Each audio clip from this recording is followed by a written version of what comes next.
exhaust pipe was bent like so, because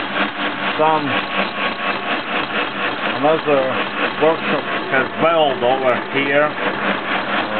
Right now I make it right.